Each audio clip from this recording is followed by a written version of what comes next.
Yes, people, what's happening? Welcome back to the channel and welcome to another live stream. And finally, after 6 weeks and what feels like an eternity, Chelsea will be back on Tuesday evening, taking on Bournemouth in the Premier League. And it'll be the final match of 2022 for the Blues. It's safe to say it's not been the best of years on the pitch. Start to the season has been poor.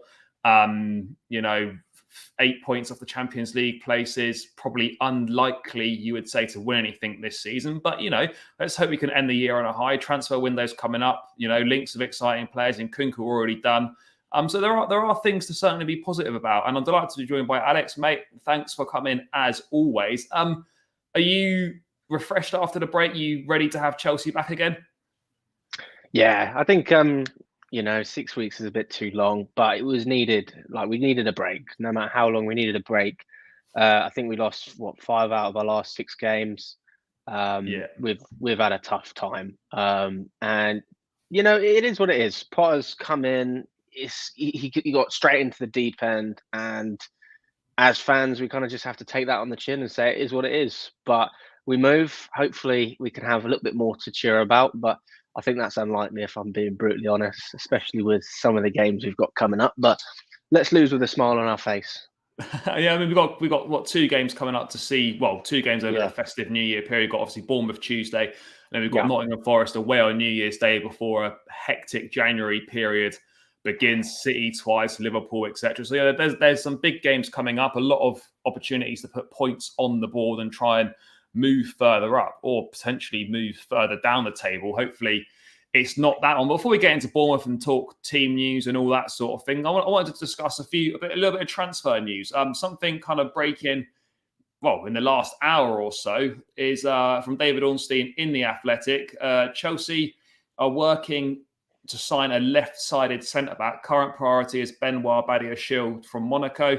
Talks taking place over a 35 million deal. Other options for January/the summer include Gvardiol, which personal terms were agreed last window, but the price was too high. Hincapi, which is a young Ecuadorian defender from Bayer Leverkusen. And I've got to be honest, Ndicka, I've completely forgotten who he plays for. But multiple sources are increasingly confident that Chelsea will sign Badiashile in the coming weeks. £30 million for a 21-year-old who's already made his debut for France. He's got over 100 appearances as well. It kind of fits the mould of what Todd Boehly is looking to do, building a squad with the majority of players being made up under the age of 25. And it looks to me like potential succession planning. We're planning for the future a good few years in advance, I guess, could take Thiago Silva's place. I guess also, I know Koulibaly is only 31, but again, looking ahead to him, he's not going to go on forever either, even though he's just arrived. Mate, are you a little bit surprised, given the fact that we signed quite a few defenders already, particularly centre-halves, and with Levi Colwill on loan as well to come back, who could have a future? We've got Trevor Chalobah, Fofana as well, Cucurella, who can fill in there. Are you surprised that we're being linked with and looking like we're going to sign another centre-back? Well, we leaked a lot of goals so far this season and in pre-season. So defensively, we never looked solid, and that's partially down to the quality. That's to do with the structure, the way we play, the press, and on top of that, it's the players we've lost as well. Thiago Silva doesn't have players like Rudiger to play alongside. We don't have cover like we had with Christensen, where you could leave a player of that quality on the bench, and then, God forbid anything happens, at least he can come on and, he might not be the best in the world, but he's right up there. And in terms of the injuries as well, we haven't been lucky at all. I mean, you look at Fofana, Chilwell's injury prone, so the left back position is certainly up for grabs in that sense. Cucurella, he had a okay start, and then he's it's not been consistent. I don't think he's been given the time, and I don't think he's been fully fit either. So, I mean, just from the sense of having a competitive squad, I think we do need a left back. And to be honest with you, I don't know anything about what's his name, Badiashile. I don't know anything about him, but if he's got 100 caps, is that in the French league? No, 100 appearances. I think it will be across the French league. Henri rated him pretty highly during his spell at Monaco. Left-sided centre-back. I think it makes sense in terms of a price for a 21-year-old, 30 million quid, which, all right, is a lot of money, but in footballing terms, that's a bit of a steal, really. It's not a lot of money in today's market. Again, one for the future for sure. But I just wanted to get your thoughts quick, because I've seen a few things on Twitter. People perhaps not so happy with the fact that we want to build a squad of players under 25. I mean, what are your thoughts on that? Because I'm not sure if it's as black and white as soon as you hit 26, we don't want you in the squad. I think it's very much building the squad. This is the way that I interpret it. It's building the squad with players under the age of 25 that are then going to hit their peak years at Chelsea. That's how I see it, and I've got no problem with that. What are your thoughts on kind of this approach that we're going for? It's been banded as, Project 2030, etc. Signing of young players under the age of 25. Hopefully they'll all hit their prime years at Chelsea and we'll have some sort of super team, I think is a plan. What are your thoughts on it? Hitting their prime. To be honest with you, we've never seen Chelsea doing this model, so it's kind of impossible to comment out on it, because at least you could say in the past, well, we had this scenario, we had that scenario, this has never happened. So it's a breath of fresh air. It's something different. Instead of saying, hang on a second, we've got to win trophies straight off the gate, we've got Todd Bowley and the rest of the ownership saying, well, we are behind Man City. We're not where we need to be. We've not been winning and competing for Premier Leagues in the past 5 years like we should have. Let's be honest, when we won it under Antonio Conte, it was with a squad that wasn't as good as 2 or 3 other teams in the league. So, we can't be relying on individual brilliance from players like Eden Hazard or Kante to carry us up. We have to work as a team. So if that means gradually progressing young players, sending them out on loan, having other clubs that we work with. I know we're in talks with Lyon and potentially Portuguese or Brazilian clubs. That's great, but fans are going to have to bite their tongue, because it's not going to be pretty at first. I don't think it ever is. Especially when you've got a manager like Potter who hasn't had the experience at this level, full stop. And Bowley's exactly the same. So this is new water, not only for the fan base, but for the ownership, the management, and the players as well, because that pressure that would have been there on Sterling, for example, when he was at Man City, you've got to win, you've got to produce, you've got to do these things. It's not there. It's not there now. And when I say it's not there, I don't mean the fan base, right? We always expect to produce, but from the management and the board, there isn't that pressure to win things straight away. And in some cases, you could say, great, that allows players to grow. But I don't know. Do you really want to have to wait until 2030? I mean, it's a bit of a vague statement, isn't it? Project 2030. What does that even mean? Yeah, no, I think it's a fair point. I mean, I don't know if they've actually called it that. I just think it's the term that's being kind of bandied about. What I do like, though, is the fact that, and for all the positives of Roman's regime and the fact we are a winning machine and stuff, I've got to be honest. You might think differently. I thought the transfer strategy, the signings in general, they were shit. Honestly, the amount of money we spent and the signings that actually turned out to be successful, that hit and miss ratio is so skewed in terms of players. Some of the best players we signed were Gary Cahill, Azpilicueta. They cost 7 mil. We spent hundreds and hundreds of millions of pounds on players that just did not work out. And that to me points to a complete lack of planning, just signing names rather than thinking about how they're going to fit into the team, whether they're the right characters for the football club, do they want to play for this football club, etc.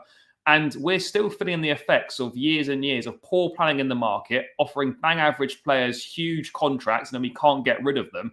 And it sounds like I'm hammering the old regime here. Well, I sort of am, but I am grateful for what happened under Roman. But let's be perfectly clear.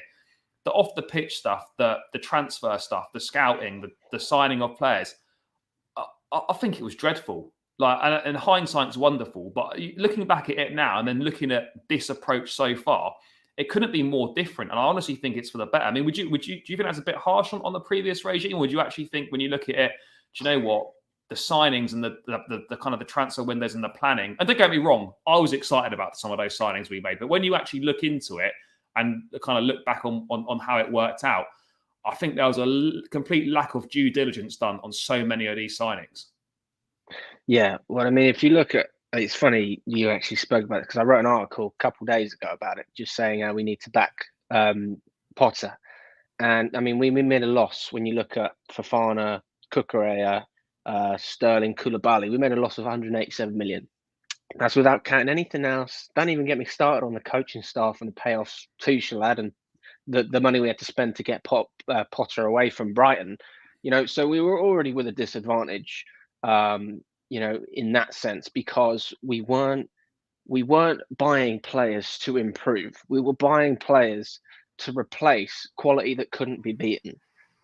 Rudiger, one of the best centre backs in the world. Christensen, brilliant backup to have. We've already spoken about this, Charlie. So I mean, I can't blame that on the old regime. I blame that on the government because they didn't give us the chance to transition the way we wanted to, that we were forced to do things a way that just didn't suit us. I mean, there was a point where fans couldn't even attend the games last season, which is just horrific. So that just goes to show the hand that Chelsea are dealt sometimes. And I think we handled that very well.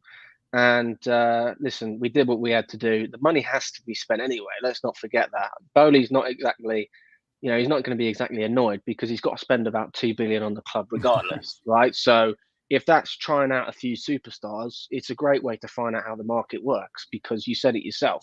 Some of the best players we've had have cost barely any money, especially in today's market. But it's not as easy to do that these days as it was 10 years ago. I mean, you say 35 million is a good deal.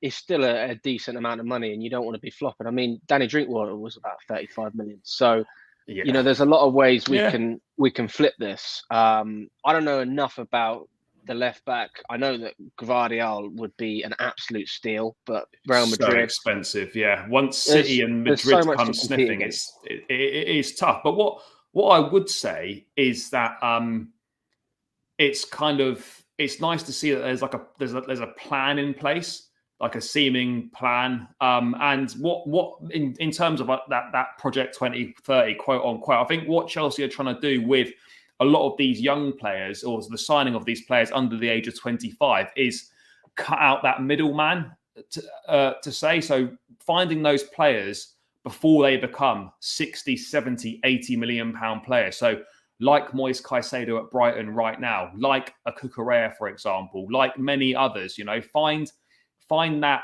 player before they become 60, 70 million pounds a player. And that way you're saving yourself a lot of money. It's discovering those players early rather than let someone else find them, develop them, and then pay well over the odds to bring them in. So I think not every single one's going to work. Of course they're not. But the way I see it, I look at it as a win-win situation because you either find a player that turns out to be good and you sign them on the cheap and you've got a player that's going to serve the club well, or you find a player that is good, but probably not quite good enough for Chelsea and you sell them on for more than you bought them for in the first place. So I think if you look at it in that way, I look at this strategy as kind of win-win. Obviously, it might not turn out that way, but I think there's promising signs, whatever way you look at it. I mean, would you agree on that? Do you think it's a good way of going around business? Obviously, cutting that middleman out, find these players before they become good, and then end up costing a lot more money. I hate to say it because people. Sorry, quickly. I hate to say it because people on Twitter and stuff hate it that they think we're turning into Brighton and whatnot. But like Brighton have done, Caicedo costs nothing and he's going to be a 60, 70, 80 million pound player. Same with Cucurella. We overpaid for him. We did. He was above market value. City didn't want to pay more than 49 million. We paid 62 all in if we hit all the bonuses. We want to find those players before they become good, like a Brighton have done, for example.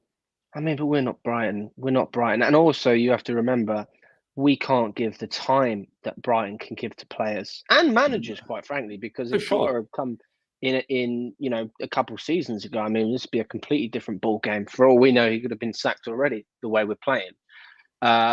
So, there is that way of looking at it. The other way is, well, at least you're not going to be spending stupid money, but you are going to be losing money when you fall down the table, right? You're losing that Premier League money. So it's just about finding that balance, that formula. It's the impossible question, really. And The answer 20 years ago was, break the bank and other clubs won't be able to compete. But that's not the answer anymore, because the money is just out of this world in terms of what clubs are willing to spend, and also what clubs are willing to hold out to. I mean, Ajax with Anthony, they got themselves a fantastic deal, and you wouldn't have imagined Man United would actually have done it. But if clubs are desperate enough and they're generating hundreds of millions, they can afford to do these deals. And ultimately, it's going to get worse and worse. And clubs are just going to have to get smarter with the money that they can spend.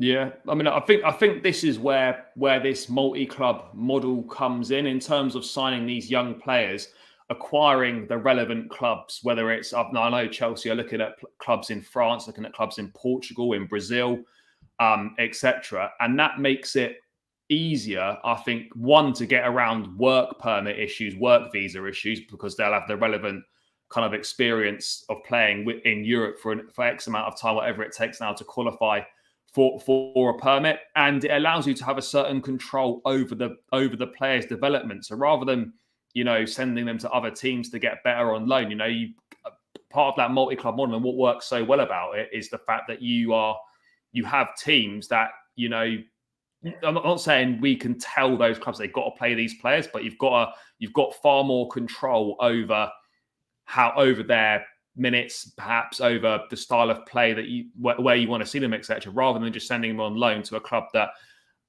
hasn't really got anything to do. So I think there are pluses to it, but let's make no mistake about it. This is all great and sounds fantastic for a few years' time, but as we've said, mate, we've travelled up and down the country this season, many games we've been to together, and the current is what needs sorting, and it's been dire. If we're being perfectly honest, it's been dreadful. I mean, we've had some good days. We've had some good days out on that, but the football has been poor. And this is not all on Graham Potter. The football was poor before he came in, but it's not got any better whilst he's been there. And in fairness, yes, he's got time. Yes, whether we finish in the top four or not, he'll probably still be here. I think that's kind of I mean, obviously, we would finish bottom half of the table. That might be different, but yes, he has time, but ultimately, we've got to start picking results up. I mean, how do you feel heading into these kind of two games over the festive New Year period? Do you feel confident? Well, Bournemouth's kind of a 50-50. I mean, they've been our bogey team pretty much ever since we played them. I mean, 5 wins for us, 4 for them. So it's never an easy game. Nothing's guaranteed. And I'm very confident against Nottingham Forest. I don't think that will be a problem. But I suppose you have to look at it from the sense of how many of their players have played internationally. Obviously, a large amount of ours have. Is that an advantage? Are they psyched up and ready, or are they rusty? Right. So there's a number of ways that this can go. But going back to your point in terms of the results that we need to pick up, I find it interesting because people like myself and yourself, Charlie, we do go to games, and I think that we're actually one of the more patient fans in the club. Oh, yeah, for sure. And actually, the fact that we travel to all these games, we have all the reason not to be. Because if I was watching the game on telly, listen, you can complain about the tactics, the football, this and that. You're not spending your hard-earned money to go to these games. You're not spending your time, wasting your time, if you want to call it that, to watch yourself get absolutely demolished by Leeds or battered at Newcastle on the last day before the World Cup. You don't have to deal with the things. Or the humiliation at Brighton. Oh God, they're everywhere. They're everywhere. So, listen, I'm going to go back to Old Faithful, and that's Maurizio Sarri. I backed that guy when he was in the club, and I do firmly believe he would have been a fantastic manager for us. Completely different scenario to obviously what Graham Potter has got and has to deal with. But the idea is we've got a manager with a very, very unique style of management. He's very modern. He likes to almost befriend the players, it looks like, but he hasn't got that real open grip that everyone can see on the touchline that you had with Tuchel. So as Chelsea fans, we're going to have to get used to it. You can't just change someone. If I hold my knife and fork a certain way for 30 years, I'm not going to change it just because I'm going for dinner with you. Do you know what I mean? So yeah. This is my point I'm trying to make. We've got to be patient and we've got to ride it out. We're not going to finish in the Champions League. If we do, it's a miracle, right? Regardless of how much money we spent, because at the end of the day, we just don't have enough quality in any of these positions. And there's a lot of uncertainty throughout the club, full stop. Now we have a sporting director in was it Christopher Vival, whatever his name is. Technical director, he's him, technical director. We have more structure with the recruitment side of things. We can see Bowley's still open to investing in the club and maintaining sort of that pressure at the top end of the table. But listen, as long as we finish in some sort of European spot, that will set us up, because, like you said, bringing in these younger players, if you're going into Champions League competition off the back, you're going to have to be playing first team players from the get-go. You don't have the opportunity to rotate like you would with the Europa League and with the Conference League. So I actually see two massive positives finishing outside of the top four. Now, a lot of people are going to complain, but it is what it is. And I think it would be great for Potter as well to get to know this group of players that he has in the future. But bluntly, we just got to deal with it. Yeah, no, mate, we certainly do. Let me just get to this. No, it's not. Yeah, we did. Chelsea did overpay for Cucurella. I spoke to Ben Jacobs earlier in the week, and he said the exact same thing. Chelsea had paid above market value for him because we were desperate in that position. There's a reason why Man City walked away. They were prepared to pay 49 mil. That's what they valued him at. Chelsea valued him. Well, Chelsea were prepared to pay more because we desperately needed a player. So, yeah, we did overpay for Cucurella. Simple as that. I mean, I don't mind necessarily overpaying for players if they turn out to be good. I think that's fine. But again, it's fine margins in football. He'll turn out to be good, and everyone's like, oh, that's fine. Don't really care about that. But then it's kind of a stick to beat him with if it doesn't really work out so well. But mate, just lastly on January, before we move on to Bournemouth, what would you like to see the club do? I mean, obviously we need a midfield player if we can. A forward would be ideal as well because of Broja being out for the season. We need to replace him. Havertz and Aubameyang, the only two options. We've got 7 goals between them all season, which is shit. And what would you like to see happen in January? Obviously, I don't want us to just panic buy and sign players for the sake of it. It's got to be the right fit for the club, improve the team. And I think it's important that we don't sign players in January that we wouldn't sign in the summer, if that makes sense. Yeah, I mean, the only player that comes to mind when you think, right, this isn't a panic buy and it could actually realistically happen, it's probably Vlahovic from Juventus. We need that goal scorer. But even if he comes in, don't get me wrong, he'll score some goals. But you got to create chances for the man, and we need to establish this guy's still a young player, right? He's not the finished product. He's 21. We have to create. He needs to fit into the Premier League, get used to that whole intensity, everything around it. So, people are going to say, wow, we've spent X amount on this boy, but it doesn't matter. Anything else is a panic buy unless we're talking youth, right? Because it's not a panic buy if you're not going to play them straight away, as far as I'm concerned. So what do we need in January? We need some stability. We need some calm in terms of the fan base. I think one of the things I would love to see from the ownership as well, and you probably won't have to deal with this in January, but especially towards the latter end of the season, if the pressure does start to pile on Potter again, I would love them to come out and support him. I think that's one thing Roman Abramovich never did. And, he listen, you're going to get the sack if you didn't do well under Abramovich, but we don't know Bowley. We don't understand exactly what we're trying to do. I mean, we can say all we want about a long-term plan, but I think it gets to a point where sometimes decisions are made and, there's not really too much you can do, because it's not just Bowley making these decisions. He's probably got a whole boardroom of colleagues. I think there's probably about 7 or 8 shareholders. So it's a lot. It's a whole consortium. Yeah, you need to keep all of them happy, and the best way to do that is with results. And we won't be getting many results in January, as far as I'm concerned. I can't see us beating Man City. Bournemouth is a 50-50 game. Nottingham Forest, not too bad. Fulham are playing well. We've got Fulham away. We've got Liverpool away in January as well. Like these are tough games, and you don't want to be negative. And I think we are we are positive Chelsea fans, but you've got to be realistic and judge it on what we've seen so far. And, there's no real confidence, in the performances we've seen this season, to suggest that we can suddenly turn it around and go and pick up results against your likes of your Cities, your Liverpool, even Fulham away. I know you feel confident about Forest away, but that's going to be a hard game. I'm not saying we can't win it, but I think that will be tough. They've beaten Liverpool there this season. I think Spurs got lucky in the last minute. But that won't be an easy game. But from these two games, it has got to be 6 points. It's as simple as that. It really does have to be, because we can't afford to keep dropping more points. We're already 8 points of the Champions League. I know that seems unlikely, but, we don't want to start dropping 12, 15 points off it. And then it really is totally gone. In terms of Zakarian, I spoke to Ben Jacobs about this the other day. That is the only problem with this deal, is how the money's paid, because obviously of the Russian sanctions in Ukraine, you can't put the money directly into a Russian account. So they've got to find out some way of where to put the funds in order for it to happen. But there's no problem agreeing a fee with Dynamo. There's no problem agreeing personal terms with Zakarian. It's just about where the funds get deposited. So hopefully that can be sorted out at some point.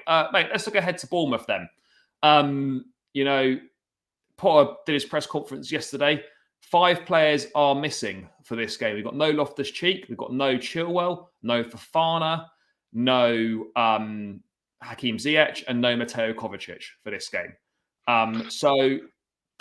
We knew Chile wasn't going to be available. Fofana, obviously a setback to that ligament injury in his knee in the behind closed doors friendly against Brentford. So he'll be back in January at some point. Ruben's still out from the injury that he picked up at Newcastle. That must have been a lot worse. Mate, we were at Newcastle and he went down within the first 5 minutes. That's been a long layoff for him. Well, this is the thing. I mean, it came at a great time for us, the World Cup, in terms of just breaking up that pressure cycle on Potter, allowing the team to reset, but also the players we've had injured, giving them a chance to recover. Yeah. We've got Reece James, obviously, who's available. I doubt he'll be starting. Well, I don't know. He played 60 minutes in that friendly at Cobham against Brentford, so I think he could be ready to go. We never know what's going to happen, but my belief is, I love the way Guardiola does things, and I think that you've always got to rest players in a 50-50 scenario. Because it's going to be a whole lot worse if a player's out for the rest of the season or a couple of months, rather than just missing them for a game or two. So that's my opinion on it. I don't even know what your question was, Charlie. I forgot your question. Just about the 5 players missing. Obviously, no Kovacic, no Ziyech, Fofana out. Kovacic is going to be a big miss. Ziyech, I'm a bit gutted about that one, Ziyech, to be fair. I mean, I would like to see him. Yeah, I think they have an extended break from the World Cup, though, because I know they didn't. They made the final weekend of the tournament, so they're basically there the whole 6 weeks. So it is a bit annoying that they're going to miss that game, but I guess they probably do deserve some time off, even though in Kovacic's case we definitely do need him. With those players being out, I mean, let's get a team up on the screen now. There's going to be an opportunity for some youth, I would imagine. I mean, we saw before the World Cup that we were going with a back 4 system a lot more. Do you think that they're going to stick with a back 4 for Bournemouth? I think given the injuries in the centre-half department, there's a potential that we could. I mean, would you rather see the back 4 against Bournemouth, or would you rather see a 3? I think... Well, when you look at players like Pulisic and... mostly the forward lineup. I mean, Pulisic and Ziyech. Obviously, Ziyech is out at the moment. It makes sense to try and play some of those informed players, and I think they're going to benefit from that for the back. And with Reece James, obviously up and down when he's playing in a back 3 as a wing back. But in this particular formation, it's going to allow him to sit a bit deeper and hopefully not have to do as much running as he would otherwise. Because when you come back, you don't want to have too much of a workload. I do think it would suit Cucurella as well, just to play in a back 4. I mean, I just think we're going to have more stability on the flanks and up front. It's really up to the players. I mean, there's not really too much Potter can do. I mean, he's tried every trick in the book in terms of getting this team to score goals, be creative.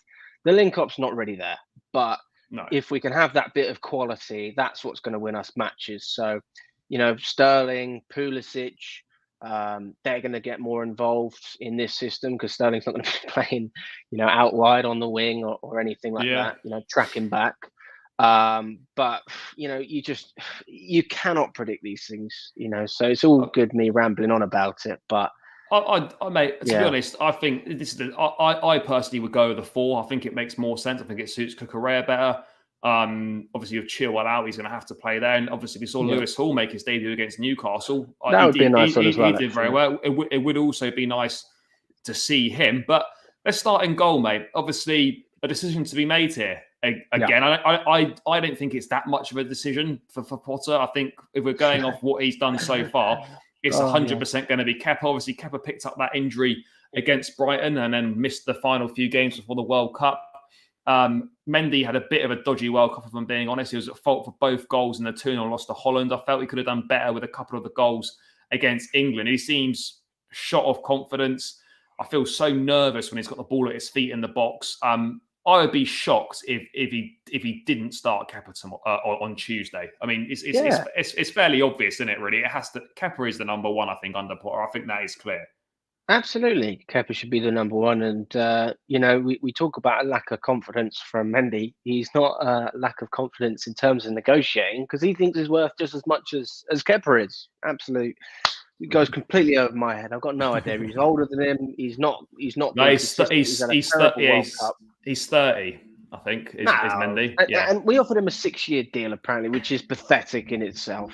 I don't know how true that is. Some reports saying it was true, others saying it's not. But yeah, I think that what is true is that he did turn down an offer earlier in the summer. I don't know what the length of it was though, but he did turn down a contract offer. But yeah, Kepa, it's a no-brainer. It's a real shame that he did pick up that injury at Brighton because he was playing so well in the build-up to that game. Hopefully, with that long layoff, it's probably been about 8-9 weeks almost for Kepa because he missed 3 or 4 games before the World Cup as well, plus the 6-week layoff. So he's not really played for over 2 months. So hopefully he's not too rusty when he comes back. In terms of centre backs, then for me, mate, I think obviously Thiago Silva goes in, and who would you play alongside him? Would you be going Koulibaly or would you be going Chalobah? I think for me, I don't think Chalobah's done anything wrong to not warrant being picked. He's not had the World Cup to contend with. Would you continue with him, or would you rather see Koulibaly play? I would probably go with Koulibaly just because of course Chalobah's fresh, but Koulibaly's played, so he's not got that rust. And I'm sure I'm absolutely Chalobah's played in a couple of friendlies, but no, I would go for experience, especially against Bournemouth, who have been a bogey team for us. But it is a tough one. Yeah, we'll stick him in. But I mean, to be honest, if it ends up being Chalobah, it really isn't. It really isn't a problem. Yeah, I mean, it's a coin toss, really, either or. In terms of the right back, then we spoke about obviously Reece James. Him being back is a huge plus. 60 minutes in that friendly against Brentford, as I said. This is as you were touching on earlier, this is a tricky one because we've seen it before. We saw it last season when we rushed Reece James back against Burnley. I know he scored in that game where he might have even scored twice, actually. But I think the very next game he picked up an injury because we probably pushed him back too soon. We don't want to go down that same route with Reece James, start him too soon. He gets injured again. And then he misses crucial games in January against City, Liverpool, etc. We don't really want that. I mean, I'd be erring on the side of caution with you. I mean, I'd probably go Azpilicueta in this. Yeah, I agree with that. In this, just because I just don't want to rush Reece James back. Even if Reece James can come on, if Azpilicueta gives us 60 minutes and Reece James can come on for half an hour, I think that makes more sense because there is just that worry that, Reece James has not played competitive football since Milan in the San Siro. Yeah. So, all right, it's great to get 60 minutes under your belt, but a training ground match against a Brentford team is not the same as going back into the Premier League. Absolutely, and when you look at it as well, let's just say that James did start, right, and we're 1-0 down. You want to keep James on the pitch, so then Yeah, you're going to be struggling even more. You're not going to bring Dave on to win a game, are you? Whereas, God forbid, we're 1-0 down, Dave's on the pitch. At least you've got you can get him slightly more of off. an attacking change, where you can whip crosses in, and not have to deal with that pressure. So, yeah, I agree with that. Left back, there's only actually there's a couple choices, but I also think with the midfield injury situation as well, Lewis Hall could also play potentially in midfield. But left back, I think Lewis Hall's been so impressive in terms of the game at City against Newcastle. He did really well as well. Surely it's going to be. I mean, I'd be tempted to play Lewis Hall, but I do honestly think it will be Cucurella for the I agree. experience. I probably will be. I mean, do you think Lewis Hall? I mean, there's a chance that he could go with Lewis Hall. I suppose there is a chance, but I think Cucurella for me probably makes more sense. Well, Lewis Hall can play in a number of positions, so like from what I've seen, I'm pretty sure he can play further up the pitch Yeah, anyway. So he says that midfield's his best position. yeah, so I have no issue having Lewis Hall on the left side of that midfield. And on top of that, we know he's got the work rate. So if we are under pressure, we know he's going to track back, and he's going to be a nice bit of cover for Cucurella anyway. Yeah. So yeah, Cucurella deserves the time. As I said, he's not really had an easy start to life under Chelsea, and yeah, just time to reset and go again for him. I mean, to be fair, if Potter does end up going with a 3, then I think there's every chance that Lewis Hall starts at left wing back anyway. If he opts with a 3, so we'll have to see. Yeah. But yeah, I think in the 4, Cucurella. Based on the midfield, we're scraping the barrel in midfield, but I think Jorginho, it makes sense. He's fresh. He's had a month off. No World Cup of Italy. Reports in the Athletic suggesting that he's not close to signing a new contract. How would you feel about Jorginho leaving at the end of the season if that ultimately does happen? I think it is what it is, but I do think we should try and keep Jorginho, and I do think we should pay him some good wages because in every team you've got some players that just offer something that no other team really has, and I think Jorginho is one of those players. When you're winning a game, he's a great player to just slow it down in the last 20. I mean, we saw it against Arsenal a couple of seasons ago when I can't remember what. I think we were 1-0 down at the Emirates in Arteta's first game, and Frank Lampard did early substitutions, brought Jorginho, and it completely changes the game because when he's given the support, he just dominates. And a lot of Premier League players have said this, like James Maddison. And I just think that he's so overhated and underhyped, just like Giroud. So if we can try and keep a hold of a player who's a big force in the dressing room as well, let's not forget that. I think that can only benefit us, even if he's not getting the game time. Yeah, no, for sure. In terms of moving further forward, then we've got. I mean, this is going to be tricky. We've got no Loftus-Cheek, we've got no Kovacic. That leaves us for the two of the remaining spaces. That leaves us Gallagher, Mason Mount, and Chukwuemeka. I think, to be honest, I think in this game, Gallagher's almost nailed on to start. Didn't play at all at the World Cup. Kova is out. Ruben's out. Maybe would you say Gallagher in there as one of the 8s? The thing is, I think it's one of those Gerrard Lampard situations. I don't think you can play them together. Well, Gallagher and Mount. I don't see after Newcastle. I don't. No, but to really be fair, I mean, Gallagher did start. They both started in the front 3 against Newcastle. I reckon in the centre of the pitch, it might be a bit different. But they both play the same way. Well, who would you put instead then? Would you go? Would you go Chukwuemeka then? Would you rather have Mount and Chukwuemeka in there? I mean, if I'm being blunt, I don't really want to see Mount in the squad because I don't think he's playing well. Or we could even go Lewis Hall in there. You know what? Yeah, I would take Lewis Hall and Gallagher. I would take that because I actually think that Hall has shown he deserves the minutes. He's got the quality. I think he would match well with Gallagher. And I think Chukwuemeka is just a little bit early for him, although he does look like he's bulked off, so perhaps an appearance off the bench. Yeah. Was you're saying Mount on the bench, or do you think we could see him in the front three? No, I say Mount on the No, bench. bench. Yeah. Let's move to the front three then. There's no Broja, so if we actually let's start on the right hand side. I mean, I would have said Ziyech, but do you know who I actually am going to say?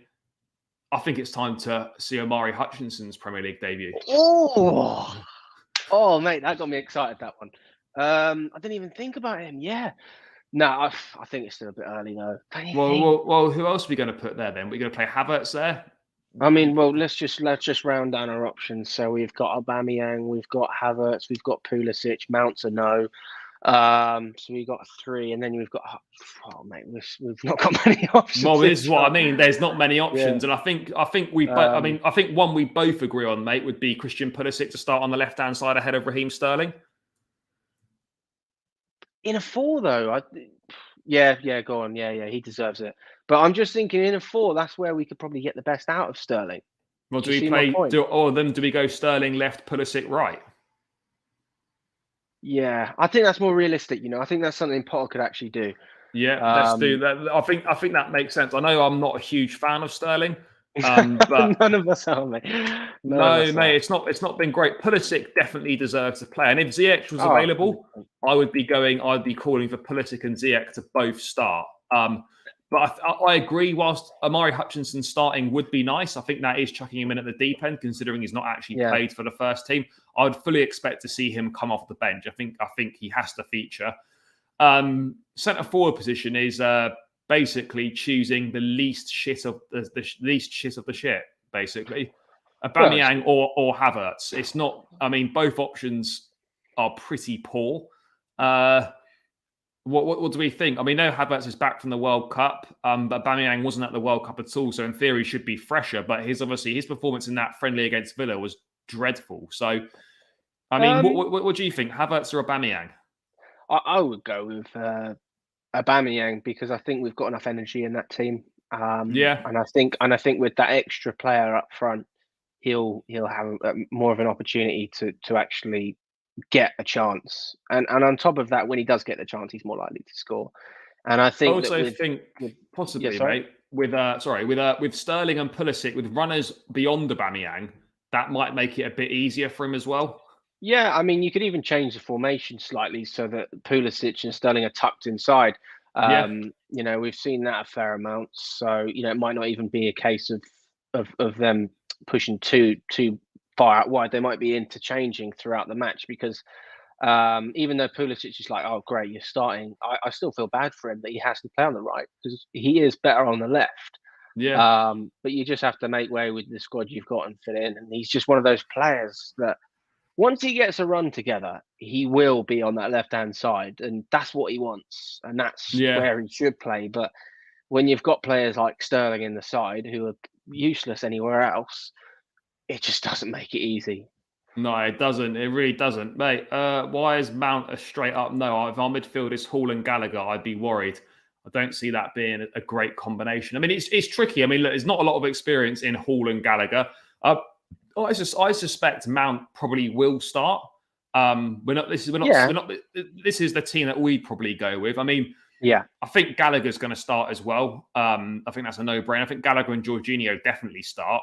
That third spot is up for grabs. I think Lewis Hall's got a real big chance of starting. I also wouldn't entirely rule out Mount potentially playing in the front three either. I know it's not great. He's better when he plays deeper, in my opinion, but he could start in the front three. I mean, I don't really know, but mate, do you think Mount? How big is this second half of the season for Mount? Because for the first time, arguably in his Chelsea career, he's not performing well, and he's receiving criticism. Yeah, rightly so. But it's not personal. It's just not personal at all. It's just, it's like when Kovacic first came to the club, he was bang average, and we signed him, and then he became one of our best players. So, each player is given merit based on the performances they bring, and how they basically treat us as fans. If you perform well, you're giving us something to be entertained about, and you're giving our a better chance of winning. And Mount he's not it's just not cutting it. There's no real. What is Mount doing to deserve a start? He has experience. Well, Gallagher's got experience. Gallagher got called up to the England squad as well, and you can say that. If anything, he had just as much right as Mount to start in some of those games. Whereas Hall, lack of experience, but he's shown the quality and he's produced this season. So, both of those players, in my eyes, are more likely to win a game at this moment in time than Mount. And on top of that, when we talk about the contract situation, it's not make or break for Mount this season. I think he can have a crap season and we can still get him on a decent deal, and he could still deserve it. He's going to sign a new contract for sure. Well, it depends. It depends. I mean, if he continues to play like this, if I'm Todd Bowley, I hold out until next season, and if his performances don't pick up, I play hardball because, quite frankly, if he does go somewhere else and he's on big money, that's going to free us up for other players. We talk about Jude Bellingham, Declan Rice. Declan Rice doesn't really have anything to do with Mount. They're not going to be competing for that position, but no. Bellingham's a great example of a player to take every day of the week. But if we had Mount, we wouldn't need him. So if Mount did go, that's a good excuse to bring in a player like that. And unlike every other club, we're in a position where actually Bowley needs to spend the money because it's part of the contract when he bought the club. So there's loads of ways of looking at it. But as far as I'm concerned, the ball's in Bowley's court, not Mount's. Because if Mount was playing well, the deal would have already been done. The reason he hasn't signed a contract is because he's not bringing anything to the club at this moment in terms of good performances. I mean, just on Declan Rice, there was a report this morning from the West Ham correspondent in The Athletic, basically stating that at West Ham there's like an internal feeling or agreement. Well, I can't remember what the exact phrasing is. Yeah, this is it. Declan Rice's contract expires obviously in summer of 24. There is an option for a further year. He 100% won't be sold in January, but West Ham have conceded internally they will have to sell him in the summer. Chelsea, City and United all are keen. Chelsea have the edge despite previous misgivings over Rice. For me, mate, it would be inexcusable if Declan Rice ended up in a City shirt or a United shirt from a Chelsea perspective, just because it almost feels like, everyone's just waiting for Chelsea to sign Declan Rice. We can't fumble the ball on this one. We really can't. Like, I think for 70, 80 million pounds next summer, this is a guy that's 23 years of age, 22, 23 years of age. Is Premier League proven, likes Chelsea, is a Chelsea fan, wants to play for Chelsea. He fits that age profile. He's a great player. He's exactly what we need in terms of that, defensive midfield option. Mate, for you, would you feel the same? Inexcusable if we somehow mess this up? We simply have to sign him. Completely agree. And this is why I think we should try and keep Jorginho, because I think that's such a great rotation to have with Rice and Jorginho. I can see it. I'm visualizing it right now, and I just think that would absolutely bolster our midfield. But he's a replacement for Kante, isn't he? And when you look at a player like Kante, there's very, very few players who could fill those shoes, and Rice is the man. And mate, to be honest with you, he's going to offer us more. He's going to offer us more attacking threat. He can shoot from distance. That's going to offer us something completely different, because we have nothing like that in the midfield. Even someone in midfield just having a shot, it would be preferable. And it is what it is. Like, I'm not complaining. We have the players we have, and especially when you look at Kante, Kovacic, Jorginho. Realistically, if you go and look around all the clubs in world football, the best three, they're going to be right up there against everyone. The only thing we lack is that goal scoring pedigree, unless you're counting penalties. So I mean, we need to reinforce, replace quality with more quality, and that's what Rice is going to bring us. 100%, mate. Just briefly on Kante before we round out, Potter confirming in the press conference yesterday that he's unlikely to return until end of February, possibly end of March.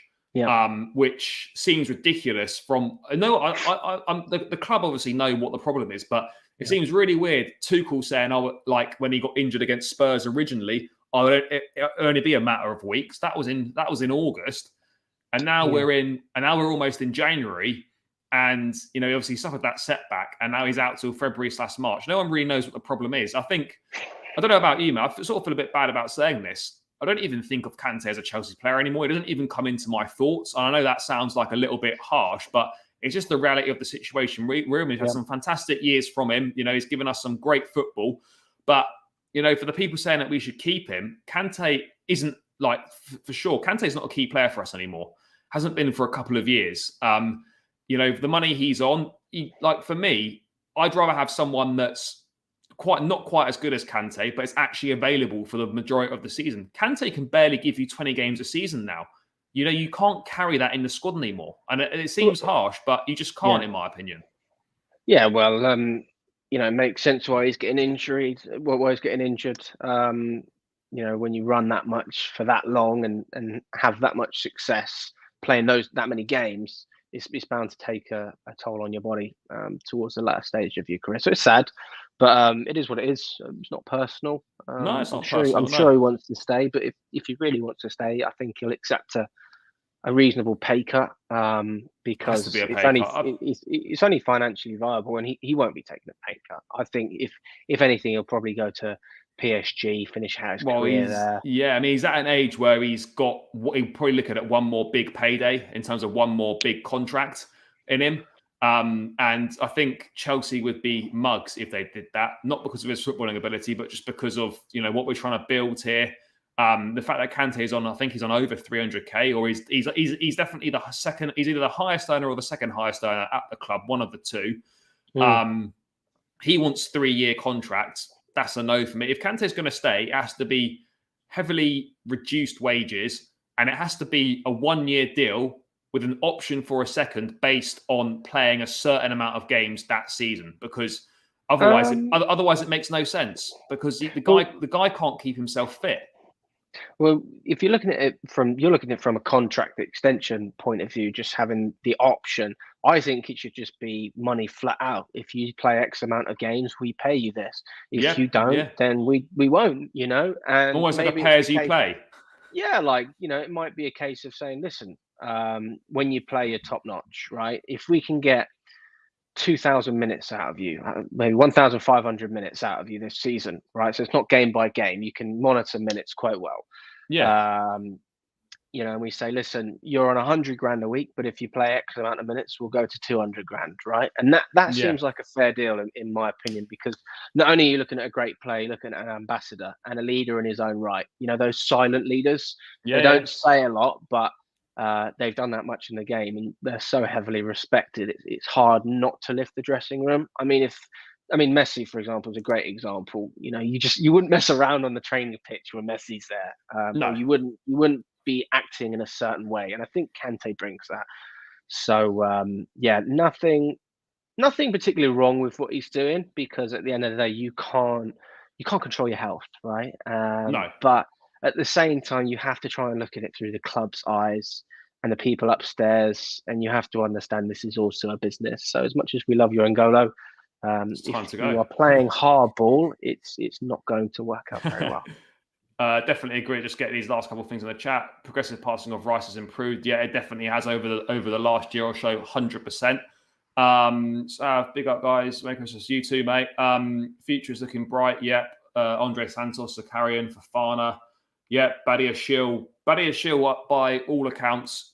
Several sources, according to David Ornstein at The Athletic, saying that deal could be wrapped up in the next week, so potentially in the January window. So definitely exciting times ahead. Mate, final thing to do. Score prediction for Tuesday. What we saying? I want to keep it positive, and I'll say 2-1 Chelsea. Yeah, I've got a feeling that I think we'll probably go a goal down, and then we'll come back. I'm gonna go for a 2-1 as well. But let's see what happens. To be honest, mate, I don't care if it's a shit game as long as we win. That is the most important thing. We just got to get points on the board. Having lost 4 of the last 5 games before the World Cup, we've got to hit the ground running afterwards and get a win on the board. So I'm going to go for a 2-1 win. Seems like a good point to round out, mate. Thanks so much for your time, guys. Make sure you follow Alex on socials, Instagram. Twitter is there as well. Doesn't use it as much. Instagram is the main one for all the best match-related content at Chelsea. So please do follow him there. For myself, guys, thanks for getting involved in the comments. Appreciated as always. Make sure you smash the likes on the stream. Subscribe to the channel on your way out if you haven't. Hope you all have a great Christmas. Feel refreshed and are ready to follow the Chelsea again after the Christmas break. I'll be back on Tuesday after the game. There'll be a match day vlog from Bournemouth, maybe some match reaction as well, potentially. So stay tuned for those videos that are going to drop in the next couple of days. But yeah, guys, until then, take care and up the Chelsea.